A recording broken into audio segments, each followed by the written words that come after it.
کانگریس نے پارٹی کے بینک کھاتوں کو سیل کرنے پر گہری تشویش کا اظہار کرتے ہوئے کہا ہے کہ اس کے کھاتے کو سیل کر کے حکومت نے دنیا کے سب سے بڑی جمہوریت پر بیڑیاں ڈال دی ہیں۔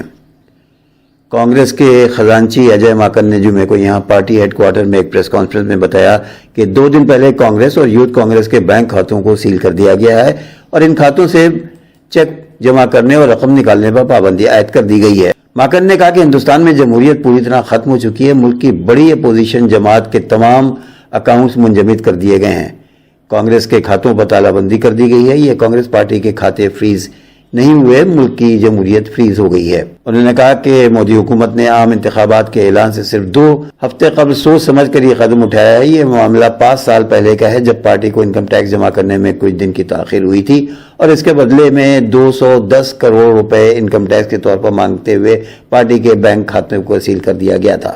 کانگریس لیڈر نے کہا کہ انتخابات کے اعلان سے عین قبل اپوزیشن پارٹی کے بینک کھاتوں کو سیل کر کے حکومت نے ملک میں جمہوریت کا قتل کیا ہے اور یہ تاثر دیا ہے کہ بی جے پی حکومت ملک میں یک جماعتی نظام میں حکومت قائم کرنا چاہتی ہے۔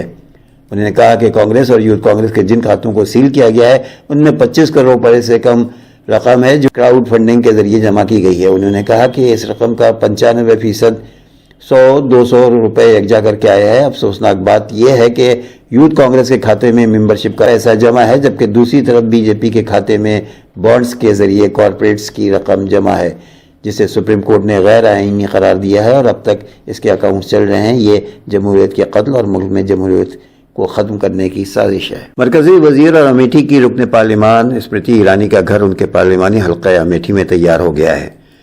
22 فروری کو ہونے والی افتتاحی تقریب کی تیاریاں زور و شور سے جاری ہیں۔ مرکزی وزیر اسمرتی ایرانی نے امیٹھی کے لوگوں سے وعدہ کیا تھا کہ لوگوں کو اپنے ایم پی سے ملنے کے لیے دہلی نہیں جانا پڑے گا، وہ امیٹھی میں ہی اپنا گھر بنائیں گی اور لوگوں کے مسائل سنیں گی۔ اسمرتی ایرانی نے 2021 میں اپنا گھر بنانے کے لیے میڈن ماوائی گاؤں میں 11 بسواسی زمین خریدی تھی اور 29 جولائی 2021 کو ان کے بیٹے جوہری ایرانی نے رسومات کے مطابق بھومی پوجن کیا۔ انہوں نے ویدک منتروں کے جاپ کے درمیان سنگ بنیاد رکھا تھا۔ اب ان کا گھر مکمل طور سے تیار ہے اور آنے والے 22 فروری کو افتتاحی تقریب منعقد کی جائے گی اور اس حوالے سے بی جے پی کارکنوں میں جشن کا ماحول ہے۔ ایم پی کے نمائندے وجے گپتا کی قیادت میں پروگرام کی تیاریاں کی جا رہی ہیں۔ کارکنوں کی طرف سے دعوتی خطوط تقسیم کیے جا رہے ہیں۔ پروگرام کو خاص بنانے کے لیے بہت بڑی ضیافت کا اہتمام کیا گیا ہے۔ ضیافت میں عام و خاص لوگوں کی بڑی تعداد موجود ہے۔ توقع ہے کہ لوگ شرکت کریں گے۔ جمعرات کے روز صبح 11 سے 12 بجے تک ہون پوجن کا پروگرام ہوگا، اس کے بعد 2 بجے پریتی بھوج کا پروگرام رکھا گیا ہے۔ کانگریس کی لیڈر پرینکا گاندھی اپنی طبیعت کے اچانک خراب ہونے کے بعد اسپتال میں بھرتی ہو گئی ہیں اور راہل کی یاترا بھارت جوڑو نیائے یاترا میں وہ شریک نہیں ہو سکیں گی۔ پرینکا نے اپنے ٹویٹر میں لکھا کہ تب تک میں چندولی بنارس پہنچنے والے تمام مسافروں، اتر پردیش سے تعلق رکھنے والے میرے ساتھیوں اور میرے پیارے بھائی کے لیے نیک خواہشات کا اظہار کرتی ہوں۔ یاترا 16 فروری کو وارانسی کے راستے ریاست میں داخل ہوگی اور پھر بدوہی، پریاگراج، پرتاپ گڑھ کے راستے 19 فروری کو امیٹھی پہنچے گی۔ کانگریس لیڈر پرینکا گاندھی واڈرا کو خرابی صحت کے باعث اسپتال میں داخل کیا گیا ہے۔ اس کی وجہ سے وہ آج اتر پردیش کے چندولی میں بھارت جوڑو نیائے یاترا میں حصہ نہیں لے سکیں گی۔ انہوں نے ٹویٹر پر اعلان کیا کہ وہ بیمار ہو گئی ہیں اور صحتیاب ہونے پر اس سفر میں شامل ہوں گی۔ اپنی پوسٹ میں انہوں نے لکھا کہ میں اتر پردیش پہنچنے کے لیے بھارت جوڑو نیائے یاترا کا بے صبری سے انتظار کر رہی تھی، لیکن بیماری کی وجہ سے مجھے آج ہی اسپتال میں داخل ہونا پڑا۔ جیسے ہی میں بہتر محسوس کروں گی سفر میں شامل ہو جاؤں گی۔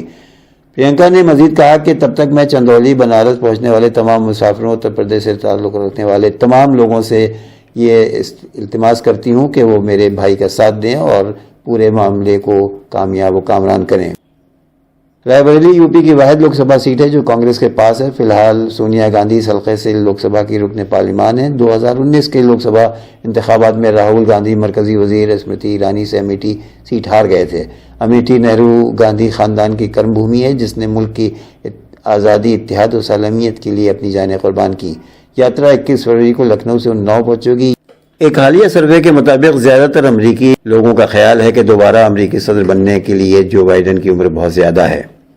حال ہی میں خصوصی وکیل رابرٹ پر نے اپنی رپورٹ میں جو بائیڈن کے ایک نیک خیالات کا مالک کمزور یادداشت والا بزرگ قرار دیا تھا، جس کے بعد اب امریکی میڈیا کے سروے میں یہ بات سامنے آئی ہے کہ امریکہ میں 59% لوگوں کا خیال ہے کہ جو بائیڈن اور ڈونالڈ ٹرمپ دونوں کی امریکی صدارتی عہدہ سنبھالنے کے حساب سے عمر بہت زیادہ ہو چکی ہے۔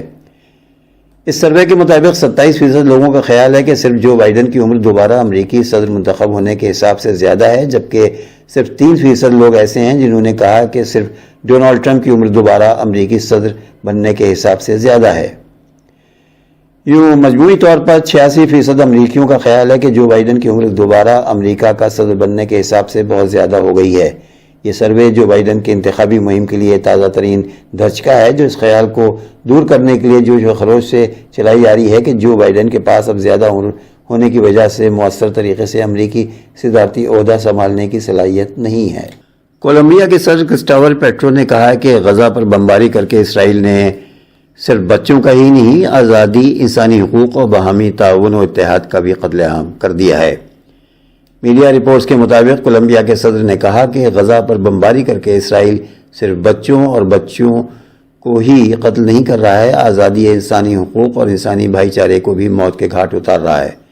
واضح ہے کہ اسرائیلی فوج کی جنوبی غزہ اور رفح میں بمباری سے فلسطینی شہداء کی مجموعی تعداد 28,500 سے زیادہ ہو گئی ہے، اور مسلسل اسرائیلی بمباری سے روز درجنوں بچے، بوڑھے اور جوان ہلاک ہو رہے ہیں۔